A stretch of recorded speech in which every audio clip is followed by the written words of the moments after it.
بسم اللہ الرحمن الرحیم۔ سورہ الاحزاب 21 سے 49 تک کا ترجمہ۔ در حقیقت تم لوگوں کے لیے اللہ کے رسول صلی اللہ علیہ وسلم میں ایک بہترین نمونہ تھا، ہر اس شخص کے لیے جو اللہ اور یوم آخر کا امیدوار ہو اور کثرت سے اللہ کو یاد کرے۔ اور سچے مومنوں کا حال اس وقت یہ تھا کہ جب انہوں نے حملہ اور لشکروں کو دیکھا تو پکار اٹھے کہ یہ وہی چیز ہے جس کا اللہ اور اس کے رسول نے ہم سے وعدہ کیا تھا۔ اللہ اور اس کے رسول صلی اللہ علیہ وسلم کی بات بالکل سچی تھی۔ اس واقعے نے ان کے ایمان اور ان کی سپردگی کو اور زیادہ بڑھا دیا۔ ایمان لانے والوں میں ایسے لوگ موجود ہیں جنہوں نے اللہ سے کیے ہوئے عہد کو سچا کر دکھایا ہے۔ ان میں سے کوئی اپنی نظر پوری کر چکا اور کوئی وقت آنے کا منتظر ہے۔ انہوں نے اپنے رویے میں کوئی تبدیلی نہیں کی۔ یہ سب کچھ اسی لیے ہوا تاکہ اللہ سچوں کو ان کی سچائی کا جزا دے اور منافقوں کو چاہے تو سزا دے اور چاہے تو ان کی توبہ قبول کر لے۔ بے شک اللہ غفور الرحیم ہے۔ اللہ نے کفار کا منہ پھیر دیا، وہ کوئی فائدہ حاصل کیے بغیر اپنے دل کی جلن لیے یوں ہی پلٹ گئے، اور مومنین کی طرف سے اللہ ہی نے لڑنے کے لیے کافی ہو گیا۔ اللہ بڑی قوت والا اور زبردست ہے۔ پھر اہل کتاب میں سے جن لوگوں نے ان حملہ آوروں کے ساتھ دیا تھا، اللہ ان کے گڑیوں سے انہیں اتار لایا اور ان کے دلوں میں انہوں نے ایسا رعب ڈال دیا کہ آج ان میں سے ایک گروہ کو تم قتل کر رہے ہو اور دوسرے گروہ کو قید کر رہے ہو۔ اس نے تم کو ان کی زمین اور ان کے گھروں میں اور ان کے اعمال کا وارث بنا دیا اور وہ علاقہ تمہیں دیا جسے تم نے کبھی پامال نہ کیا تھا۔ اللہ ہر چیز پر قادر ہے۔ اے نبی صلی اللہ علیہ وسلم، اپنی بیویوں سے کہو اگر تم دنیا اور اس کی زینت چاہتی ہو تو آؤ میں تمہیں کچھ دے دلا کر بھلے طریقے سے رخصت کر دوں، اور اگر تم اللہ اور اس کے رسول صلی اللہ علیہ وسلم اور دار آخرت کا طلب ہو تو جان لو کہ تم میں سے جو نیکوکار ہیں اللہ نے ان کے لیے بڑا اجر مہیا کر رکھا ہے۔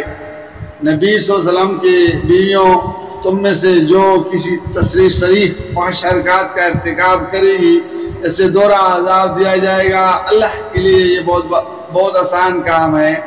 اور تم میں سے جو اللہ اور اس کے رسول کی اطاعت کرے گی اور نیک عمل کرے گی اس کو ہم دوہرا اجر دیں گے، اور ہم نے اس کے لیے رزق کریم مہیا کر رکھا ہے۔ نبی صلی اللہ علیہ وسلم کی بیویوں، تم عام عورتوں کی طرح نہیں ہو۔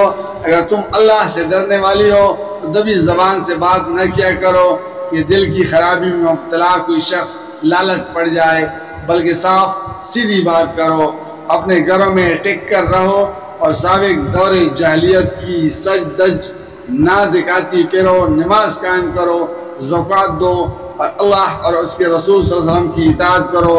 اللہ تو یہ چاہتا ہے کہ اہل بیت نبی صلی اللہ علیہ وسلم سے گندگی کو دور کرے اور تمہیں پوری طرح پاک کر دے۔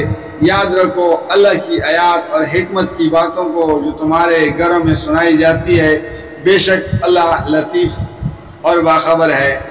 بالیقین جو مرد اور جو عورتیں مسلم ہیں، مومن ہیں، مطیع فرمان ہیں، راست باز ہیں، صابر ہیں، اللہ کے آگے جھکنے والے ہیں، صدقہ دینے والے ہیں، روزہ رکھنے والے ہیں، اپنی شرمگاہوں کی حفاظت کرنے والے ہیں اور اللہ کو کثرت سے یاد کرنے والے ہیں، اللہ نے ان کے لیے مغفرت اور بڑا اجر مہیا کر رکھا ہے۔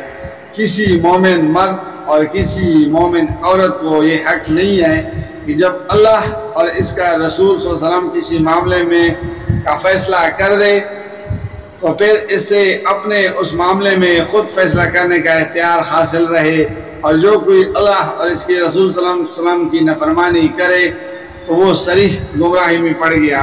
اے نبی صلی اللہ علیہ وسلم، یاد کرو وہ موقع جب تم اس شخص سے کہہ رہے تھے کہ جس پر اللہ نے اور تم نے احسان کیا تھا کہ اپنی بیوی کو نہ چھوڑو اور اللہ سے ڈرو۔ اس وقت تم اپنے دل میں وہ بات چھپائے ہوئے تھے جس سے اللہ کھولنا چاہتا تھا۔ تم لوگوں سے ڈر رہے تھے، حالانکہ اللہ اس کا زیادہ حقدار ہے کہ تم اس سے ڈرو۔ پھر جب زید رضی اللہ عنہ نے اس سے اپنی حاجت پوری کر چکا تو ہم نے اس متعلقہ خاتون کا تم سے نکاح کر دیا تاکہ مومنوں پر اپنے منہ بولے بیٹوں اور بیویوں کا معاملے میں کوئی تنگی نہ رہے، جبکہ وہ ان سے اپنی حاجت پوری کر چکے ہوں، اور اللہ کا حکم تو عمل میں آنا ہی چاہیے تھا۔ نبی صلی اللہ علیہ وسلم پر کسی ایسے کام میں کوئی رکاوٹ نہیں ہے جو اللہ نے اس کے لیے مقرر کر دیا ہو۔ یہ اللہ کی سنت ان سب انبیاء کے معاملے میں رہی ہے جو پہلے گزر چکے ہیں، اور اللہ کا حکم ایک قطعی طے شدہ فیصلہ ہوتا ہے۔ یہ اللہ کا سنت ہے ان لوگوں کے لیے جو اللہ کے پیغامات پہنچاتے ہیں اور اسی سے ڈرتے ہیں اور ایک خدا کے سوا کسی سے نہیں ڈرتے، اور محاسبہ کے لیے بس اللہ ہی کافی ہے۔ لوگو، محمد صلی اللہ علیہ وسلم تمہارے مردوں میں سے کسی کے باپ نہیں ہیں، مگر وہ اللہ کے رسول اور خاتم النبیین ہیں، اور اللہ ہر چیز کا علم رکھنے والا ہے۔ اے لوگو جو ایمان لائے ہو، اللہ کو کثرت سے یاد کرو اور صبح اور شام اس کی تسبیح کرتے رہو، وہی ہے جو تم پر رحمت فرماتا ہے، اور اس کے لیے ملائکہ تمہارے لیے دعائیں رحمت کرتے ہیں تاکہ وہ تمہیں طریقوں سے روشنیوں میں نکال لائے۔ وہ مومنوں پر بہت مہربان ہے۔ جس روز وہ اس سے ملیں گے ان کا استقبال سلام سے ہوگا، اور ان کے لیے اللہ نے بڑا باعزت اجر فراہم کر رکھا ہے۔ اے نبی صلی اللہ علیہ وسلم، ہم نے تمہیں بھیجا ہے گواہ بنا کر، بشارت دینے والا اور ڈرانے والا بنا کر، اللہ کی اجازت سے اس کی طرف دعوت دینے والا بنا کر، اور روشن چراغ بنا کر بشارت دے دو ان لوگوں کو جو تم پر ایمان لائے ہیں کہ ان کے لیے اللہ کی طرف سے بڑا فضل ہے، اور ہرگز نہ دبو کفار و منافقین سے، کوئی پرواہ نہ کرو ان کی اذیت رسانی کی، اور بھروسہ کر لو اللہ پر، اللہ ہی اس کے لیے کافی ہے کہ آدمی اپنے معاملات اس کی سپرد کر دے۔ اے لوگو جو ایمان لائے ہو، جب تم مومن عورتوں سے نکاح کرو اور پھر انہیں ہاتھ لگانے سے پہلے طلاق دے دو تو تمہاری طرف سے ان پر کوئی عدت لازم نہیں ہے جس کے پورے ہونے کا تم مطالبہ کر سکو، لہذا انہیں کچھ مال دو اور بھلے طریقے سے رخصت کر دو۔ جزاک اللہ۔